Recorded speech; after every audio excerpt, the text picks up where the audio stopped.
अच्छा, दुनिया के जो सबसे कामयाब लोग हैं, उनके पास ऐसा कौन सा सीक्रेट है जो उन्हें बाकी सबसे बिल्कुल अलग कर देता है?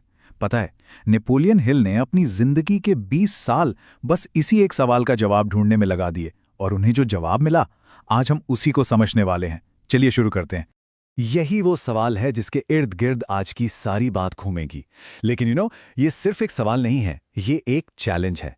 एक ऐसा चैलेंज जो नेपोलियन हिल ने एंड्रू कार्नेगी और हेनरी फोर्ड जैसे 500 से ज्यादा करोड़पतियों पर स्टडी करने के बाद दुनिया के सामने रखा। और उनका दावा था कि सिर्फ 90 दिन का फोकस किसी की भी पूरी जिंदगी बदल सकता है। लेकिन फोकस करें कैसे? खासकर आज के दौर में जब भारत का युवा शायद इतिहास में सबसे ज्यादा कंफ्यूज्ड है। मतलब हर तरफ से सलाह और दबाव का एक तूफान सा आया हुआ है। जरा सोचिए, एक तरफ घर वाले हैं जो कहते हैं सरकारी नौकरी करो, जिंदगी सेट हो जाएगी, तो दूसरी तरफ दोस्त कहते हैं नहीं, स्टार्टअप करो। और फिर आता है सोशल मीडिया, जहां इन्फ्लुएंसर्स रातों रात कामयाब होने के सपने दिखाते हैं।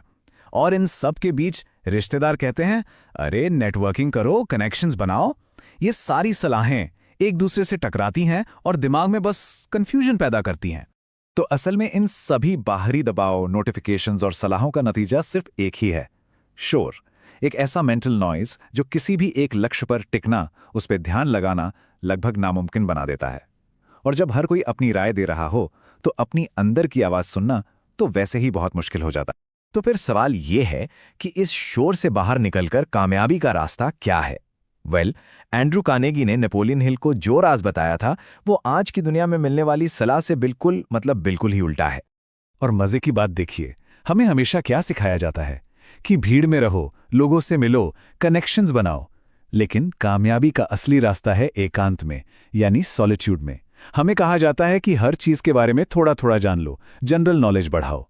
लेकिन असल सफलता मिलती है किसी एक चीज पर गहरे फोकस से, और उस एक चीज के विशेष ज्ञान यानी स्पेशलाइज्ड नॉलेज से। अब यह स्पेशलाइज्ड नॉलेज है क्या? इसका सीधा सा मतलब है कि किसी एक फील्ड में इतना गहरा उतर जाना, इतना एक्सपर्ट बन जाना कि उस फील्ड में कोई भी आपके ज्ञान की गहराई का मुकाबला ही ना कर पाए। आज होता क्या है कि हर कोई सब कुछ करना चाहता है, कोडिंग भी, मार्केटिंग भी, इन्वेस्टिंग भी, और नतीजा साधारण सफलता। जबकि मास्टरी वो सिर्फ एक चीज पर फोकस करने से आती है। अच्छा, ये सिर्फ कोई किताबी बातें नहीं हैं। इतिहास गवाह है कि जितने भी महान लोग हुए हैं, उन्होंने हमेशा एकांत और फोकस की ताकत को समझा है। चलिए कुछ एग्जाम्पल्स देखते हैं। थॉमस एडिसन को ही ले लीजिए। उन्होंने अपनी जिंदगी का ज्यादातर हिस्सा अपनी लेबोरेटरी में अकेले काम करते हुए बिताया। वो एक ऐसी जगह थी जहां कोई डिस्टर्ब करने वाला नहीं था, कोई डिस्ट्रैक्शन नहीं था।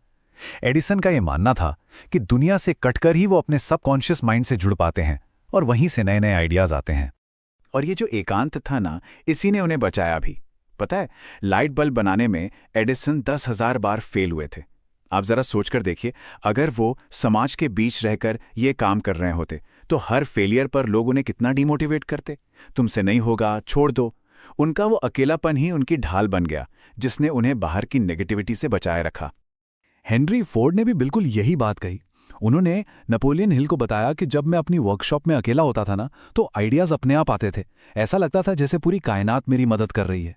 लेकिन जैसे ही मैं लोगों से मिलता था, भीड़ में जाता था, वो सारी क्लैरिटी, वो सारे आइडियाज कहीं खो जाते थे।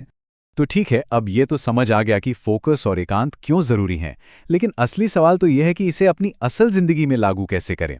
तो चलिए अब सीधे 90 दिन के एक्शन प्लान पर चलते हैं। इन 90 दिनों में सिर्फ 2 मेन काम करने हैं। सबसे पहला, अपना डेफिनेट चीफ एम, यानी एक बिल्कुल साफ, क्रिस्टल क्लियर लक्ष्य लिखना। कोई कंफ्यूजन नहीं, बस एक लक्ष्य। और दूसरा, उस लक्ष्य को पाने के लिए जो भी जरूरी स्पेशलाइज्ड नॉलेज है, मतलब जो खास ज्ञान चाहिए, उसे हासिल करना।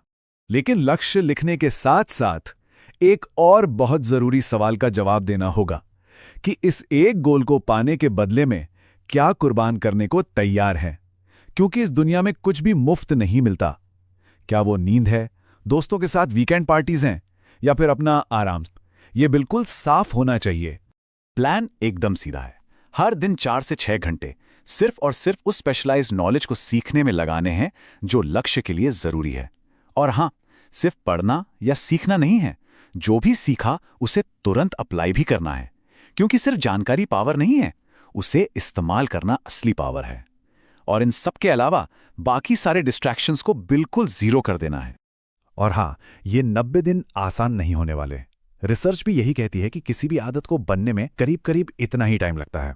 पहले 30 दिन तो संघर्ष वाले होंगे, मन बार बार भटकेगा, लेकिन अगले 30 दिनों में ये प्रोसेस थोड़ा आसान लगने लगेगा और आखिरी के 30 दिनों में फोकस करना एक आदत बन जाएगी, आपकी सेकंड नेचर। तो इस 90 दिन की चुनौती को पूरा करने का आखिर नतीजा क्या हो सकता है? क्या ये बातें सच में किसी की जिंदगी बदल सकती हैं? इसका सबसे बड़ा सबूत तो खुद नेपोलियन हिल हैं। उन्होंने एंड्रू कार्नेगी का चैलेंज लिया और 20 साल तक सिर्फ एक ही काम पर फोकस किया, कामयाब लोगों को स्टडी करना। और नतीजा, उनकी किताब थिंक एंड ग्रो रिच की 7 करोड़ से भी ज्यादा कॉपीज बिकी हैं। ये लंबे समय तक किए गए फोकस का ही तो नतीजा है। नेपोलियन हिल ने 20 साल दिए, एडिसन और फोर्ड ने अपनी पूरी जिंदगी लगा दी। सवाल यह है कि अगर पूरी ईमानदारी और अनुशासन के साथ सिर्फ 90 दिन दिए जाएं, तो किसी की जिंदगी में क्या क्या बदल सकता है? इसका जवाब तो शायद ये चैलेंज लेकर ही मिलेगा।